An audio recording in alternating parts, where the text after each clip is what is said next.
Welcome to Enlightenment of Change on webtalkradio.net. I'm your host, Connie Whitman, and I'm so happy that you're joining us today. Now, on this journey of change, sometimes it could be a little bit challenging. I get it. So I have a free gift for you right out of the gate to help you navigate that change that you perhaps are going through. Go to my website, whitmanassociates.com, and then put /CSA for your personalized communication style assessment. The idea is you will get two reports. One, it will spotlight your superpowers. And on the flip side, it will show your lowest score, which really helps you identify your blind spot. So again, whitmanassociates.com/CSA. I really do hope it helps you show up with every meeting you have with your clients or your business and just communicate with a little bit more ease and grace. If you're loving the show, please subscribe, rate, and review. And of course, share with your peeps. We got to share the love out there. All right. My motivational quote today is by Ellen DeGeneres. And Ellen says, "It's failure that gives you the proper perspective on success." So why do business owners start their business in the first place? And what are they looking for, or what do they need to fill their soul? And how do they navigate through failure to get to that level of success? Well, that's our conversation for today. And today, my guest is Joseph Warren. Now, Joseph is the host of Broken Catholic, the #1 podcast on iTunes for Protestants and Catholics. He is also the host of Your First 100K, a top 100 Apple podcast in entrepreneurship category. Now, Joseph started his first multi-million-dollar business at age 19 and wasted away his 20s trying to find happiness through money, success, and pleasure. Now, he made millions, but then lost it all and considered taking his own life. Now, today, having triumphed through multiple failed businesses and many broken relationships, Joseph is best known as the Broken Catholic and the creator of BlowUpRocks. That's his 90-day personal transformation program that helps 7- and 8-figure Christian men blow up the rocks that weigh them down in their business and at home so that they can scale their income and their impact. Please help me welcome Joseph to the show. So, Joseph, thanks for being on. Connie, thank you for having me here with you. I'm looking forward to a great conversation to add value to people's lives right now. A lot of people are struggling in silence. Yes, I hear you. And here's the thing. And I'm, as I read your bio and introduction, you're very candid, right, about the failure that you lived through, right, to the point of almost taking your life and then being able to bounce back. So I think we're really good at talking about success and look at me, I'm successful, but no one sees the behind the scenes of what it took to get to that level of success. So I think today, and you're just real, I was on your show as well. And you pull no punches, you hold no bars. I think you're pretty authentic in how you answer. So I'm really excited for just a real dynamic conversation. So to get us started, just lay the groundwork for us. Tell us briefly about those failed businesses and those relationships that, just kind of hit you. And then how did you come back from that? Sure. So with the context of my first business, age of 19, an early success, we hit, it was a professional fundraising company for national nonprofit charities. So we went out for these big charities and we raised the money. We hit the streets. We did the direct sales, the direct to marketing. We did all the rejection and we got the donations and we gave it to these charities so they could do their fantastic causes. And we took a transactional fee, right, for our services. And it was a very powerful, transparent model, win-win-win across the board. And it took off pretty well. In the first 12 months, we did $2 million in revenue. And we're like, what the heck did we just build? And so we ended up working out the bugs and duplicating it. And we created that model in multiple cities, and we did 2 million in every city per year. Awesome. And it was really, really cool from a business standpoint. However, I worked 110 hours per week on any given week, so 100 to 110, but I was young, right? So I had time on my hands and I had a lot of energy and a lot of drive, and I didn't have family and, kids and a spouse I needed to provide for. So I had the liberty to be very self-centered. And I did. I was very self-centered, but in doing so, in pursuing all in the business goals, the business dreams, the success as the target, as you know, Gary Vee and Grant Cardone, I pick on them a lot, and you know, I like the guys, but some of their messaging is it's incomplete. It's greed is good. Greed is good. Go for it. And my wife understands. I work 18-hour days. She knows who she married. So she puts up with it. Ha ha ha. Right. Well, that's not a sustainable plan. And it wasn't for me either in my 20s. So in order to sacrifice and go all in business, it's got to come from somewhere else. There's a withdrawal from other bank accounts in our life. And it typically looks like our relationships, whether it's our relationships with God, with our relationships with our spouse, with our kids, with our friends, with ourselves. And for me, like I said, I didn't have, family and marriage and all that. So it was really, I was taking major withdrawals out of my relationship with myself and with God, and that left me in a place of getting the success, making the money, but feeling alone and empty and broken and just dead inside, even though I had what the world said would make me happy. So that in itself, though, in the eyes of the world, that business was a huge success in my life. To me, it was one of my epic failures, because the price I had to pay for that financial success was major failure in all my relationships in my life, getting to the point where I bottomed out. I wanted to take my own life. I had no hope left. I was just living in darkness, living in mega sin. And that was an ultimate failure. And then going forward, I had 10 business failures after that, business success. Yeah, it's interesting. Queen, his name eludes me, the main singer in Queen. They did the Netflix. Do you remember his name? I'm forgetting now. I don't remember the name. You know who I'm talking about, yes, right? I do. All of that success, his genius with music, right? That he could see and create. And he had such a lonely life until the very end, right? Right before he died from AIDS. So, you see, again, it's like I said at the beginning, you see success right up front of the money and the fame, and, oh, look at him living the life, driving the nice cars, having the big house. And yet the person is just a shell. It's kind of a tragic scenario, right? So it's not, listen, money makes life easier. Let's face it. We all love money, and we work for money. Like you said, you have a family now, you have kids now, we have mortgages, we have to pay for, education for kids. All of those things cost money, but money isn't always the measure to success. And you just said that you learned that. It's interesting. You learned that really young. What made you, so you hit rock bottom, right? You're ready to take your life. What made you see the light? No pun intended there, but like, what really made you see the light where you thought, wait, this has to change. I can't go forward like that. I'd like to say it happened quickly and that I am a fast learner.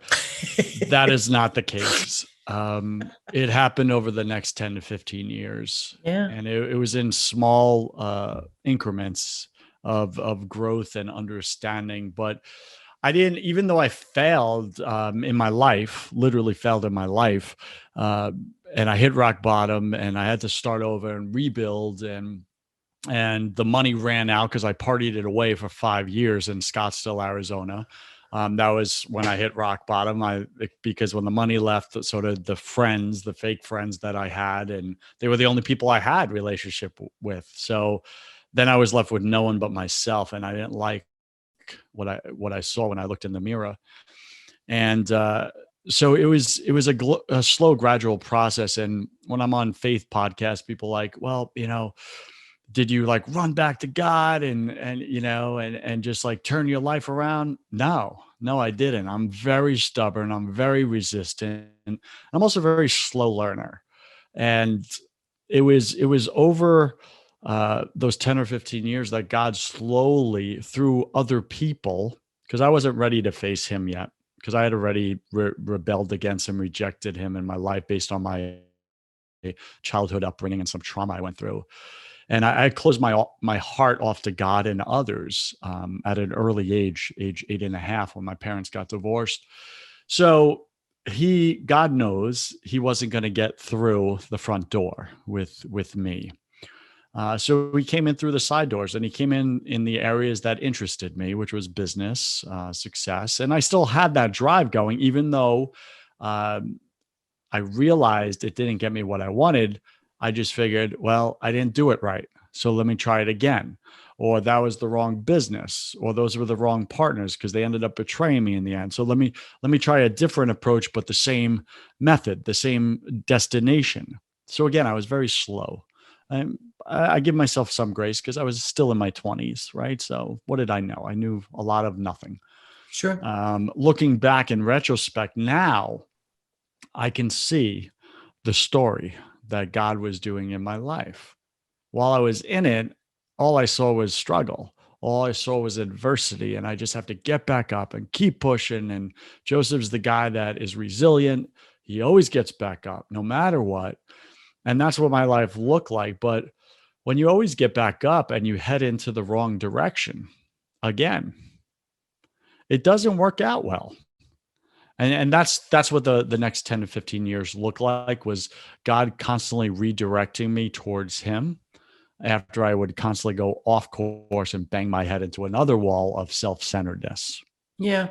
And, we like to think that, and I think there is an element of truth in this, at least for me, there is, that I call it failing forward, right? We can't, there's no crystal ball. There's no future mapping that we can read and say, oh, this is clearly the next right step. Life doesn't work that way, right? So we all take missteps. But, I hope that as we age and we look back, that the steps we did take, they make sense, where you think, I needed to learn that lesson. Otherwise, these next three things wouldn't happen, right? At least that's how, when I reflect on my life, I see the mistakes, but what I learned from them, or why I needed to go through that to get to the next level. Do you feel, even during that 10, 15 years of struggle, that now as you look back, do you think, yeah, I wish I could have made it easier on myself, but it makes sense? Do you have that same perspective, do you think? I do have a very similar perspective as you on that, Connie. However, looking back, I see I wasted those 10 years. I went the long route. I went my way, right? It's the Frank Sinatra approach. I did it my way. Yes. And God allowed it, because I believe our Creator is the ultimate gentleman, and he's a good father, and he allows us with our free will to choose sometimes what harms us and what harms others. And so that we learn on our own through trial and error. And my life, if you look at my life, it's a series of trial and error. Definitely much more error and a lot of trials.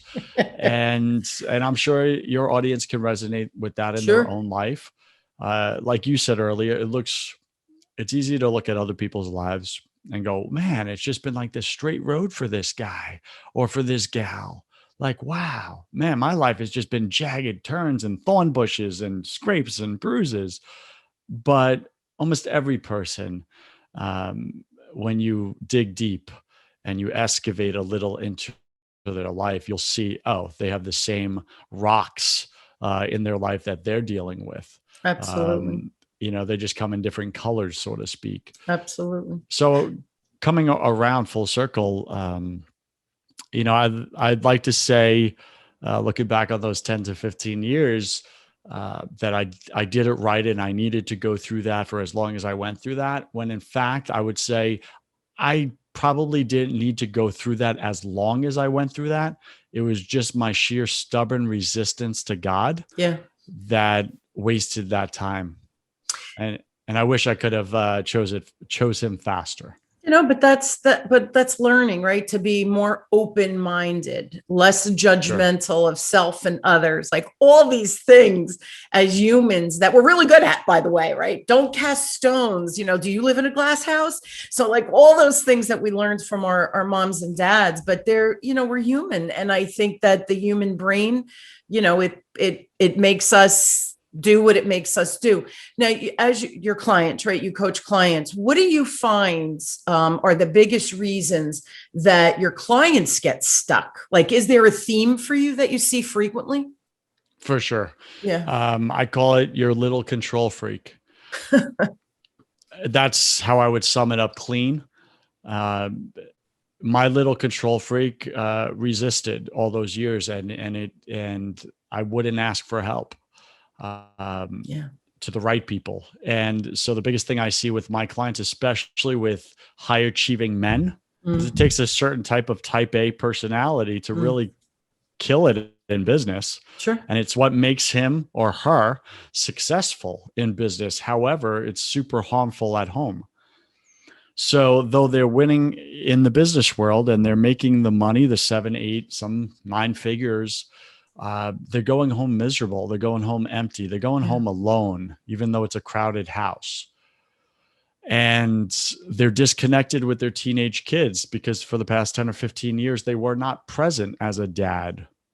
They're disconnected with their wives because they weren't present as a husband, because there's always a price to pay for the worldly success.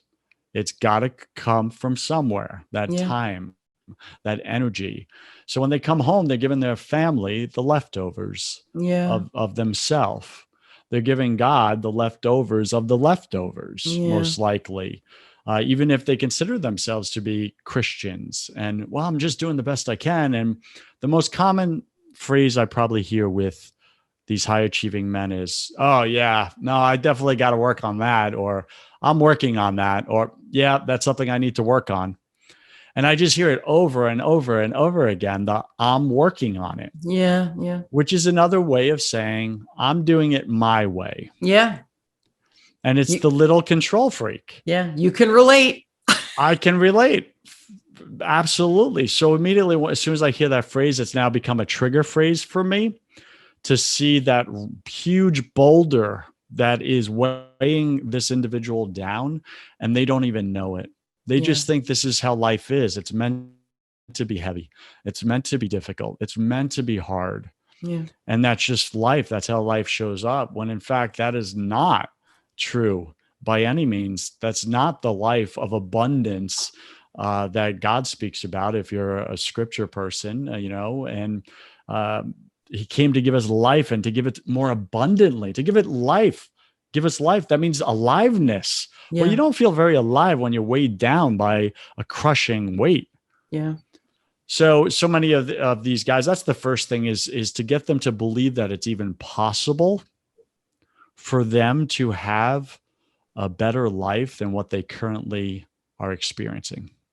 Yeah. And that you're right. It's the control freak. We have blind spots. That's, why my communication style assessment is important. You have to understand your blind spots when you communicate, because, oh, by the way, I don't care who you're speaking with, whether it's a client, if you're on a sales call, if it's your kids, if it's your spouse, if it's a blind spot, their perception is your reality. Be careful, because what reality are you playing in, right? It's not always our reality that the other people see.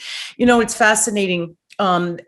Because I'm a high achieving woman, right? That's who I am. That's why I'm a business owner, right? We forge out on our own. And you just said a couple of really interesting things, that I am really good at work. I have always been really good at work, right? That's my comfort zone, believe it or not. And so, my husband and I were married 29 and a half years, Joseph, and 2 grown boys. Yeah. And I could say happily married, truly happily married. He was the right man for me. So it's just fascinating, because in my 20s, right, I was building my career and I was putting money away and I was going to buy the house, and I had all this success, and relationships were failing because I didn't really know what I wanted for myself, let alone from a relationship. But it's funny. I didn't meet my husband until I was 29. We didn't get married till I was 30. And all my friends were married with kids. So at 30, I looked back and thought, I'm a failure. I'm a failure in life. I'm good in business, but I'm a failure in life. And you know what? He was worth the wait. I always tease. I said, I kissed a lot of frogs to find my prince. But the reality is, 29 years later, we've built a life. He supports my business. I was able to go to my kids' hockey games and then do my business on the side because he would handle them at night with bathing and stuff. It's got to be a team effort as well, but you have to have the same vision to some extent. I mean, he never opened a business or anything, but that support, you have to be in line and in sync. So I often think my 20s were rough, not as rough as yours, though, my friend. I can say that, definitely not as rough. But finding the right person, looking for the right relationships are really important as well. And I just want to share one other thing, because I'm good at work. I'm still really good at work. Now my kids are big. They don't need me as much. They don't need mom as much. But my husband on the weekends will say, shut the computer down. Before COVID, we're going to a movie, or shut the computer down. One day he said, we don't live far from the beach in New Jersey. Let's take a ride to the beach and put your feet in the sand. He knows what I need, even though I don't know it. So again, I get to find that balance because of someone who loves me dearly and pulls me away from something I'm good at. Right. So it's life is balance. I think, right. I agree to a point. I like the word integration, work-life integration, right? True. Because balance is like this got to give in order to do this, that type of thing. But really just getting clear on what are our priorities and our hierarchy in relationship. And I like to speak about this with my clients is many times their relationship hierarchy is misaligned. It's not prioritized with who they say they are and what they're committed to. Yeah. Their life doesn't actually resemble. And they don't even realize it. It's happening on the subconscious level. But it's very similar to when you ask someone in the business world, hey, what's important to you? What are you committed to? And they're like, oh, I'm committed to this and this and this. And you're like, can I see your credit card statement? Let me see where you spend your money. And let's see if that lines up. And most times it doesn't. Love it. Right? So there's their intention and then there's reality. And in most people's lives, they don't line up. So it's the same thing in my coaching is we look at their calendar instead of their credit card statement. I say, what are you committed to? Who are you? What do you want your marriage to look like? What's your vision for your kids and your parenting? What's important to you? What matters? And they're like, oh, this, and this. And then I said, okay, let's look at your calendar. Let's see if we have alignment or is there misalignment? Do we need an adjustment somewhere? Yeah. Think of it like chiropractic. You're out of whack, right? So we're just going to adjust you back and get you back in alignment with your creator, with your spouse, with your kids, with the relationships that matter in your life. Because when you're aligned in your relationships, you now show up with more energy, more aliveness, more power, more creativity, more just better salesman or womanship. In your business, you attract more to you. You attract more financial abundance. But when you're misaligned and fragmented and divided in your relationships or broken in your relationships, you show up that way in your business and everyone sees it on you. They may not have language to articulate what's wrong with you right now, but they're seeing, yeah, something's off with this guy, especially a new prospect. Yeah. And they're like, I like her, but there's just something there I can't place that's just giving me the heebie-jeebies. You know what? No, thanks. I'm not going to move forward. Or let me think about it. And in sales, we wonder why they're saying, let me think about it. Like, can't they see this is exactly what they need it's the solution for their problems. It's at the price that they wanted. Why are they still saying no to me? And so many times we don't make that connection. They're saying no to you because they're sensing something is off in your life and it's coming right through you and you don't know it, but they feel it. Yeah. And it's that question mark that makes them hold back and not hand you their credit card. Yeah, it's funny. I talk about, there's two conversations going on all the time, right? It's the conscious one, blah, blah, blah. We're having the dialogue, right? We're talking about whatever the topic is, but there's an unconscious conversation that's going on all the time. And you said it, and it's the example I always give, Joseph. It was so funny. I say, have you ever met someone where you think, oh, they're lovely, they seem nice, they're dressed professionally, they speak, beautifully, all these things. But then in your gut, you go, but there's something off. You're not quite sure. You can't articulate it, but there's something off. And you think, oh, I don't think I want to work with that person. There's always these unconscious conversations that are happening. I agree 100%. And I include that with my programs as well, because you have to understand what you're emitting and where you're out of alignment. I agree 100%. The other thing, the show, Enlightenment of Change, right? For me, change is inevitable. Deal with it, right? But that's just, life is change, period. Whether you choose it or it's thrust upon you, it's here all the time. So the show for me and guests like you, when we have our conversations, it's about, okay, change is here. How can I navigate it just a smidge easier, right? How can I go, you in your 20s, the blinders on, I'm not doing that. I'm doing this because I know best because I'm 20 something. Meanwhile, we know nothing. So the show for me and guests like you is, can you just hear what Joseph just said? Take that perspective just a smidge bigger. And all of a sudden you're seeing the world from a different vantage point, right? Maybe that blind spot now has a light shining on it. So that to me is what the show is about as well. What is the biggest lesson that you think you've learned through all of the life challenges? I'm going to use the word challenges, not failures, because I hate that word failure, but the word challenge, and even your business situations. What is there one or two things that you think, yeah, man, this is what I truly learned and what resonates with me? Through all the adversity in my life, the biggest lesson that I've learned is that I am not enough to take on the challenges of life. My strength is not sufficient. I've learned that the very thing that's needed in most of the challenges of life is the exact thing that I want to do least, which is to surrender. My little control freak. I love it. And to surrender it, not in the world's way of understanding the definition of surrender, which is hold up a white flag, give up, quit, lose, be a loser, etc. Right. That's the physical world. But in the spiritual realm, surrender is the very thing we're called to do. It's to let go of, it's to give it up, upwards, vertical. It's to hand it over to the only one who is in control of all the things outside of our control that we can't control, that we've been trying to control, that causes all the stress and anxiety in our life. That all comes from trying to control things that we can never control, nor were we meant to control. True. So when I look over my whole life, I would say the biggest lesson I take away is control is the problem. It's the biggest problem in all our lives. Our need to control, our need to play God in our own lives, in our relationships, in our businesses. And the solution to that number one problem in humanity is surrender in the spiritual sense.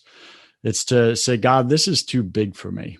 Yes, I have the way my human mind thinks I can go run with this, but I don't know if it's going to work out with certainty. I don't know if it's the best way. So I surrender this thing, this person, this relationship, this project to you. And I give you permission to remove my need to control that's in me. In the name of Jesus. And you just hand it up. And every time I've done that, let go of my grip of control on whatever that thing is in my life, it has always worked out better. Good has always come from it. Yeah. And every time I have tried to control something in my life with the death grip and refused to give it up to God, it has worked out bad. It has hurt me. It has hurt others. Yeah. It just doesn't go well. So looking back on my whole life, that's the biggest lesson I take away is every time I show up like a little control freak that my humanity wants to be, I have a choice in the matter. Do I want to be right and be that little control freak that has all the answers? Or do I want to be happy? Do I want to be at peace? Do I want to feel love? Do I want to receive love? Do I want to have relationships that work? Do I want to die with zero regret? Absolutely. The areas of my life that matter. Okay, I choose surrender. That's simple. Yeah. Yeah. I agree. It's so funny. Control is nothing but an illusion, right? Perfection doesn't exist. All of those things that we think we need to be, it's craziness. And it's funny when you say surrender verbally, sometimes I say that if it just situation is not going and I just feel like I'm swimming upstream, Joseph, I will say, I surrender. I surrender because I got no more. I have no more ideas and I can't keep going. And ironically, every time the answer comes or the solution was there, it was just hidden behind something because you were in control. What? Why do you think that is, Connie? Why the do you ego think mind. that? Yeah, but why do you think the solution comes up right after you run out of yourself?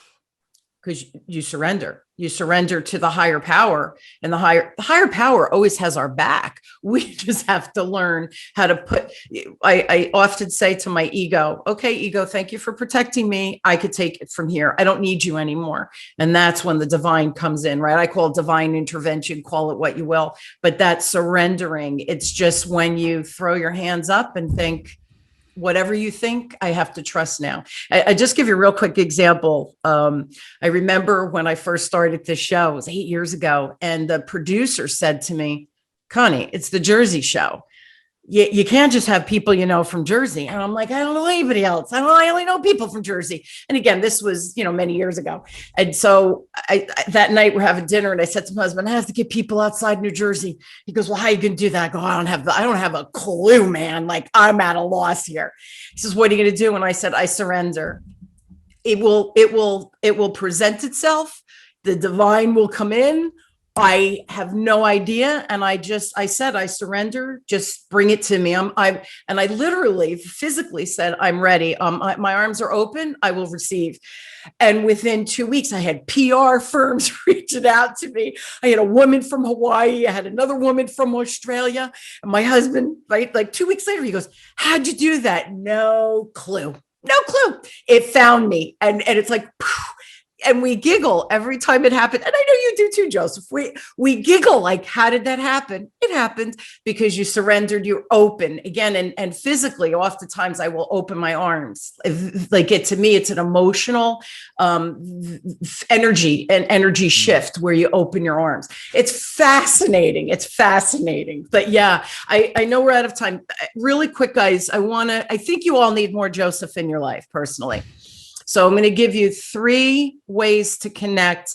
Of course, I promise I will put it in the show notes. First one, if everything Joseph talked about today and you think, man, he's resonating, making sense. I think I want to pursue working with him from a coaching perspective.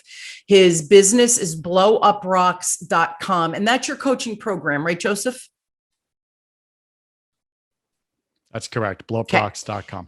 And correct. If you want to follow Joseph, his podcast, where again, he gives a free resource, it's inspirational content. I was on his show, by the way.